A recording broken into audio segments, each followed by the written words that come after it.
Okay, here's another update on the kitchen remodel.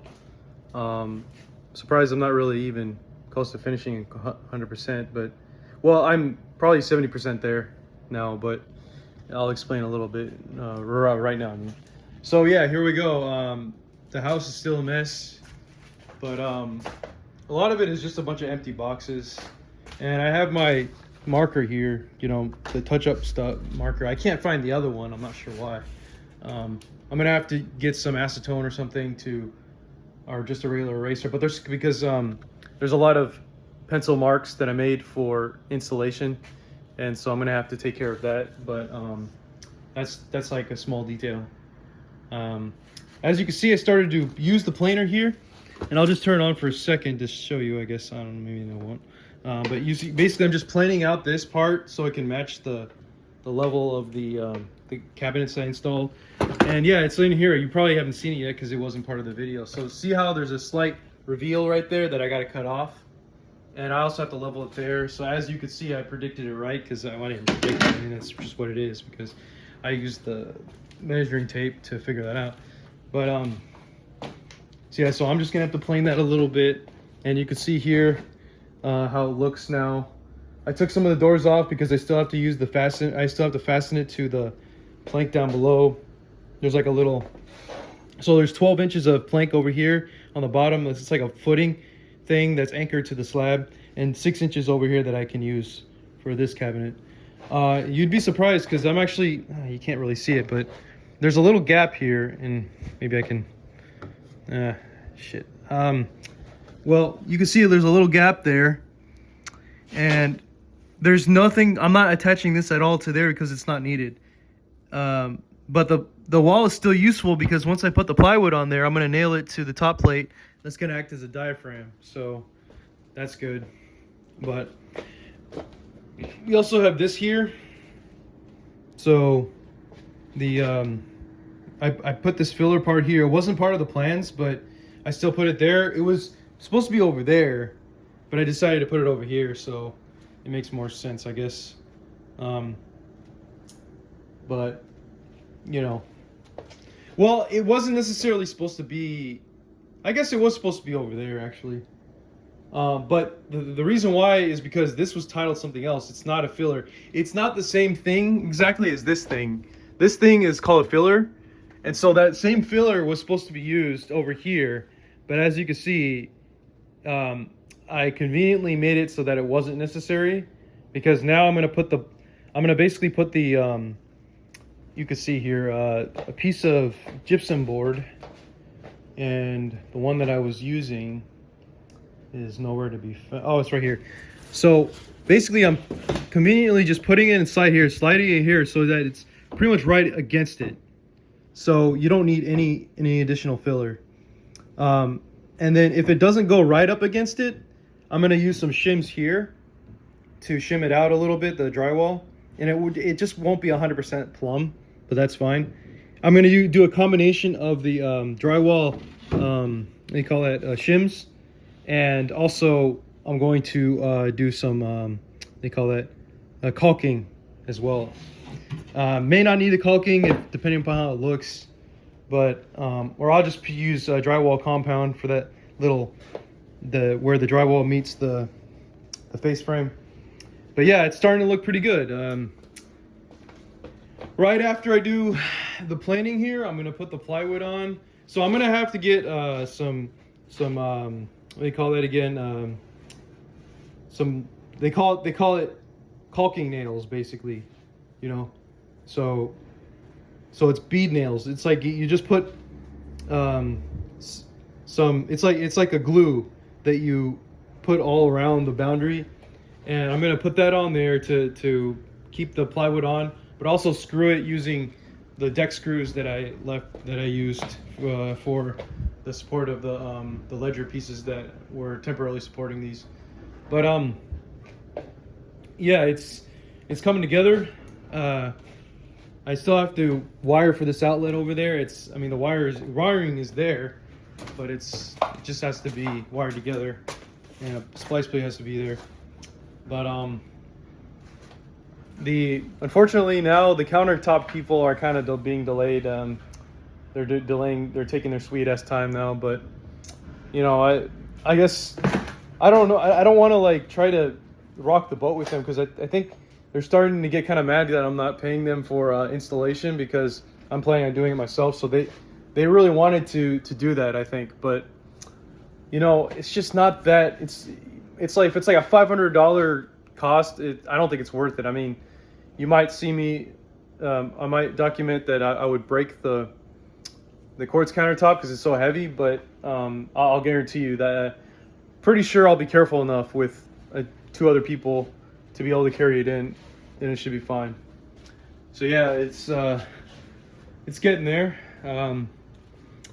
Once, you know, I mean, everything is pretty much as I described in the other video, but just on track. One thing I wanted to point out that I had an issue with. So yeah, here's some notching that I did for the plumbing, and everything is good now. And so instead of notching that part to get all the lines, the plumbing lines, I'm getting it from the back. As I don't know if you can see that, but it's perfectly fine to do it that way as long as it has a way of getting to the other side and nothing's being squashed or anything like that. So we're all good. Now the outlet was kind of weird because actually the plate that's keeping it together was actually fastened originally from the front side of the cabinet, of this backside cabinet, you know.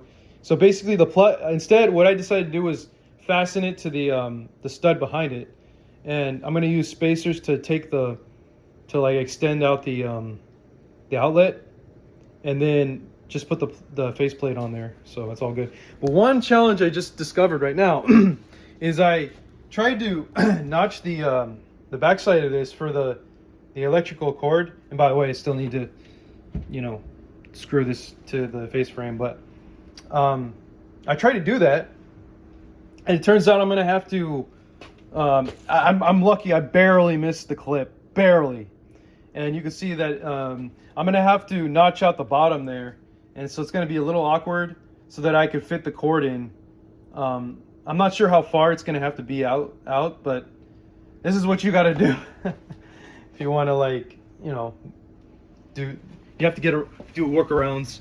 And hopefully you can see that little part there. It's not 100% out. It needs to be needs to have like another halfway down, like 2 inches down, to be able to officially call it good. Be able to be accessed to for an outlet. Because that outlet is specifically for the stove, and the stove they got the greatest amperage, so it has its own dedicated circuit that I didn't have to put in, like, thankfully. But it's a pain, you know. But that, you know, it's not going to be a big deal. I just have to drill to the side as well to get the cord to go through into there. It shouldn't be a big deal. It's just that it's just kind of like a little bit of a pain, and nobody's going to see it over time unless you pull out all the drawers. So it's not really a big deal, thankfully.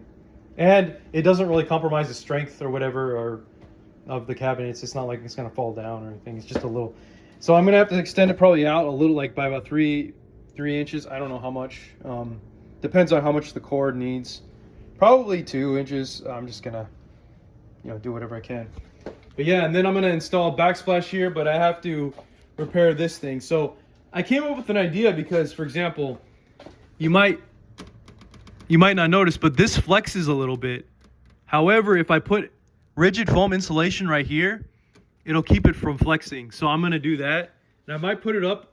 I might put some up on there a little bit as well. But you just want to make sure that it keeps from flexing. And I had that issue over here. I was like, well, why does this keep flexing?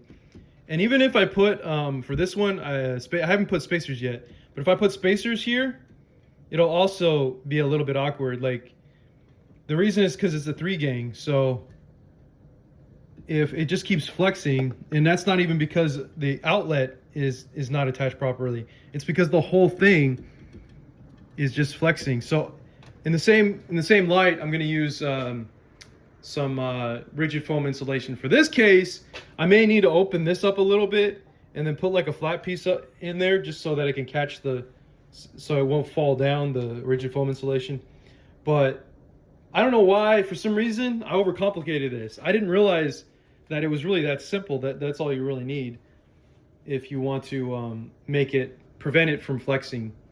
And I mean, there's a lot of reasons why you want to use that. It's called the great stuff, the good stuff or something. It's very useful in many cases. This stuff, the great stuff. So I'm going to use that. But yeah, thanks for watching. Hopefully I can get the cabinet installed next week on Wednesday or Friday. And that's gonna be like fighting Bowser because it's like the final boss, because it's like everything's prepared for that, and I have to be very careful about my cuts, making sure that I'm not gonna overdo it or anything and it doesn't crack. And there's like a YouTube video I've been following. This guy in Sacramento, his name is Tile Coach. He does a good job at showing how that works. And I know what bit to get for my angle grinder, and it should be good. We should be good. And I also, once I get it in here, I'm also going to drill using, and I'll show you what it is. It's an abrasive bit that I would basically put in my multi-tool, or shoot, I don't remember. I think it's also the angle grinder. I could be wrong.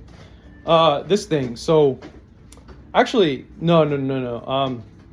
It's actually, of all things, you just put it in your drill bit, and you just gotta like do that, and it rotates, and you got to be careful about how it just goes in like that. And so basically what I'd be doing is drilling a hole for using this. Hopefully it doesn't get out for the because I used it for the tile here, over here, to fit the pipe over here, and it worked brilliantly.